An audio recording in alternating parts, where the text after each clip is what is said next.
అదే RTV app వార్తల్ని క్షణాల్లో చదివే అవకాశం ఉంటుంది. ఒక న్యూస్ పేపర్, ఒక టెలివిజన్ ఛానల్ మీ చేతుల్లో ఎప్పుడు ఉంటాయి. ఇజ్రాయెల్ ఇప్పుడు మరోసారి భయం గుప్పిట్లో ఉంది. ఇజ్రాయెల్లో వరుస పేలుళ్లు చోటు చేసుకుంటూ ఉన్నాయి.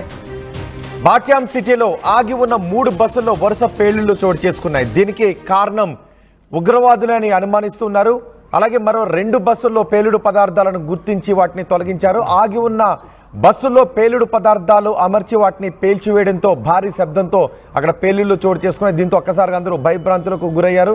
దీంతో పబ్లిక్ ట్రాన్స్పోర్టేషన్ పై భయాన్ని వ్యక్తం చేస్తున్నారు ప్రజలందరూ కూడా. అక్కడ పబ్లిక్ ట్రాన్స్పోర్టేషన్ కూడా కొంచెం విఘాతం కలిగినట్టుగా తెలుస్తుంది. మరో 2 బస్సుల్లో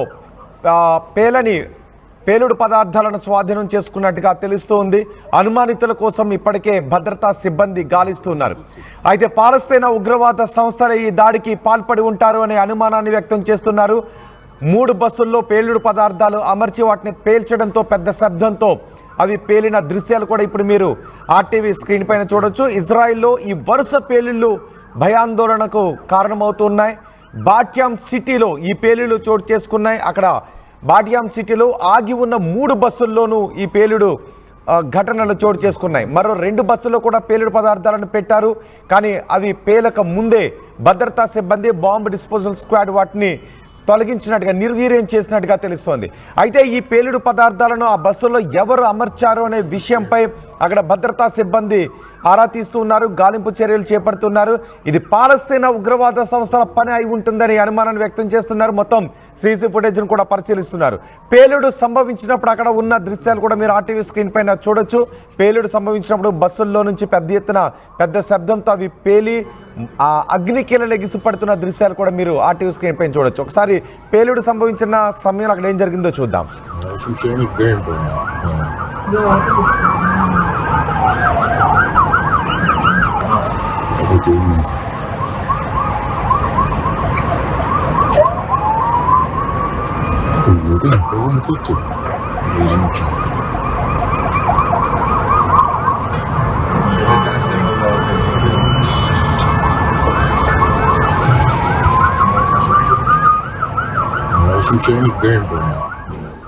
ఈ బస్సుల్లో పేలుడు పదార్థాలు అమర్చి వాటిని పేల్చింది ఉగ్రవాదులే. పాలస్తీనా ఉగ్రవాద సంస్థలే ఈ దాడికి పాల్పడి ఉంటారు అని అనుమానిస్తున్నారు. అయితే ఈ ఘటనలో ప్రయాణికులకు ఎటువంటి గాయాలు కాలేదు అని చెప్తున్నారు. కానీ ఘటనను మాత్రం చాలా తీవ్రంగా తీసుకున్నాము అని ప్రధాని నెతన్యాహు అంటున్నారు. అత్యవసర సమావేశాన్ని కూడా ఇప్పుడు ఏర్పాటు చేశారు.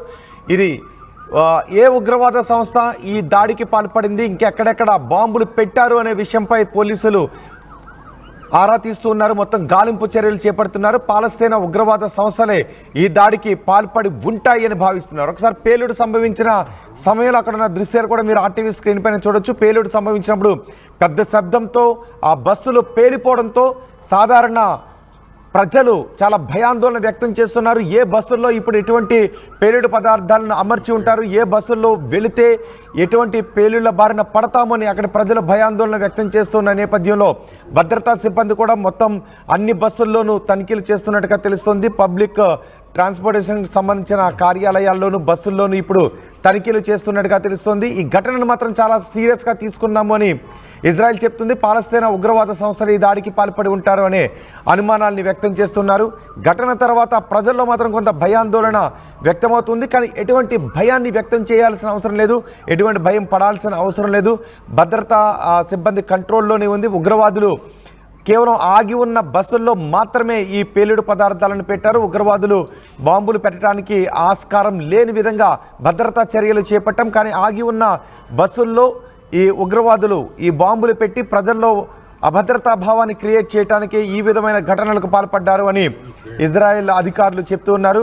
భయాన్ని వ్యక్తం చేయాల్సిన అవసరం లేదు, ప్రభుత్వం అన్ని చర్యలు తీసుకుంది అని పౌరులకు ధైర్యం కల్పించే విధంగా భద్రతా సిబ్బంది చెప్తున్నారు. ఆ బస్సులో పేలుడు సంభవించిన తర్వాత ఎటువంటి పరిస్థితులు ఉన్నాయి మనం చూడొచ్చు. ఇజ్రాయెల్పై హమాస్ ఉగ్రవాదులు ఎటువంటి అవకాశం దొరుకుతుందా దాడులకు పాల్పడటానికని చూస్తూ ఉన్నారు. ఇప్పుడు ఆగి ఉన్న 3 బస్సుల్లో పేలుళ్లు జరిపారు. మరో 2 బస్సుల్లో కూడా పేలుడు పదార్థాలు అమర్చడంతో వాటిని భద్రతా సిబ్బంది నిర్వీర్యం చేసింది. ప్రధాని బెంజమిన్ నెతన్యాహు మాత్రం అత్యవసర సమావేశాన్ని ఏర్పాటు చేశారు.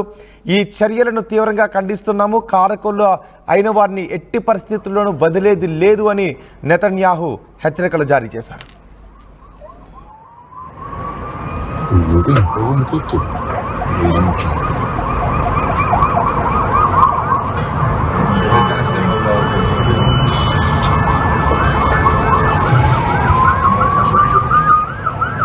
Ощущение геймплея.